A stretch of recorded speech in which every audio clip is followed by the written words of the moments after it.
7월 22일 금요일 새벽 묵상 시간입니다. 하나님이 주신 이 귀한 하루를 하나님의 말씀으로 시작하겠습니다.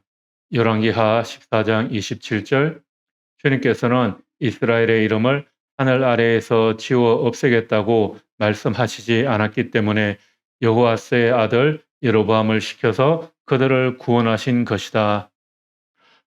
죄를 짓는 사람들을 보면 몹시 정말 나쁜 사람을 제외하고는 죄를 지으려고 마음먹는 사람은 없는 것 같습니다. 문제는 죄를 지으려는 의지의 문제가 아니라 기준의 문제인 듯합니다. 예수께서 이 땅에서 공생애를 사실 때 예수님을 비난하던 사람들이 참 많았습니다. 그들을 화나게 했던 것을 보면 죄와 악에 대한 문제들이 아니라 자기들의 기준에 예수님이 어긋난다라는 것이었습니다.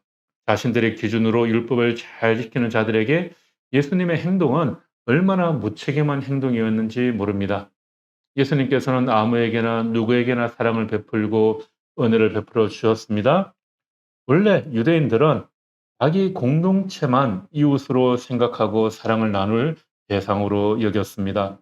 그런데 예수님은 그 이웃의 기준을 모든 사람으로, 유대인들이 개나 돼지 취급하는 그런 모든 사람으로 이방인에게까지 그 영역을 넓힌 겁니다. 요한복음 9장에서는 소경으로 태어나 앞을 보지 못하고 구걸하는 사람을 예수님께 데려온 사건이 있습니다. 이들이 예수님께 이렇게 묻죠. 이 사람이 눈먼 사람으로 태어난 것이 누구의 죄 때문입니까? 이 사람의 죄입니까? 부모의 죄입니까? 그 사람들에게는 이 소경이 눈먼 사람이 안타깝거나 그렇게 눈을 떠서 보지 못하는 것이 안타까운 것이 아니라 과연 이것이 누구의 죄 때문이냐? 여기에만 관심이 있는 것입니다. 그들은 그가 앞을 보지 못하는 그 불편함에 대해서는 별로 관심이 없고 왜라고 이유를 묻습니다.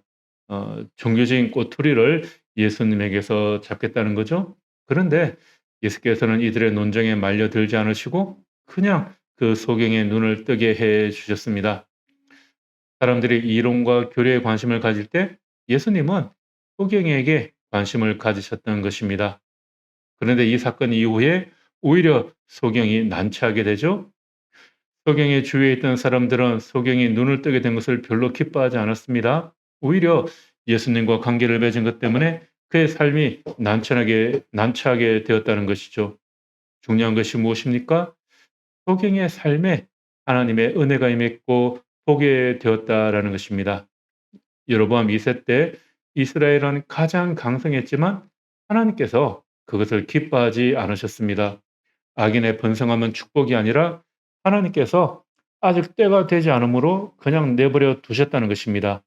여로보암의 번성함에 대해 성경은 이렇게 말했죠. 주님께서는 이스라엘의 이름을 하늘 아래에서 지워 없애겠다고 말씀하지 않았기 때문에 여호와스의 아들 여로보암을 시켜서 그들을 구원하신 것이다. 우리 인간들이 성공에 대해 착각하는 이유는 지금 눈앞에 보이는 것으로 판단하기 때문입니다. 눈에 보이는 것은 그것이 다가 아닌데 말입니다. 여로보암 2세의 죄가 무엇인가요? 하나님 대신 우상 숭배를 했다는 것이죠. 아마도 그의 인생에서 가장 잘 나가는 것을 자신의 능력으로 생각했을지 모릅니다. 하지만 하나님이 보장해 주지 않는 성공이 얼마나 허무한지 모릅니다. 그렇게 강성했던 북이스라엘이 여로보암이 죽은 후 30년이 못 되어 아시리아에 완전히 망하게 됩니다. 그가 살던 시대에 끊임없이 하나님의 말씀이 하나님의 기준이 선포되었습니다. 하지만 그는 귀를 기울이지 않았습니다. 사람들은 권력에 있는 자리에 오르게 되면 다른 것을 보지 못하게 되는 것 같아요. 말 그대로 권력에 취해서 자기가 무엇이든 다 할 수 있고 다 해도 된다고 생각합니다. 왜 그럴까요? 그 사람의 기준이 잘못되었기 때문입니다. 여로보암이 겉으로는 성공한 것처럼 보였지만 그 속은 썩어 들어가고 있었습니다. 나라의 지도자들이 이 사실을 잘 깨달아야 합니다. 그들이 집권했다고 성공한 것처럼 보이지만 속이 썩으면 얼마 가지 못해 나라 전체가 망하게 될 것이기 때문입니다.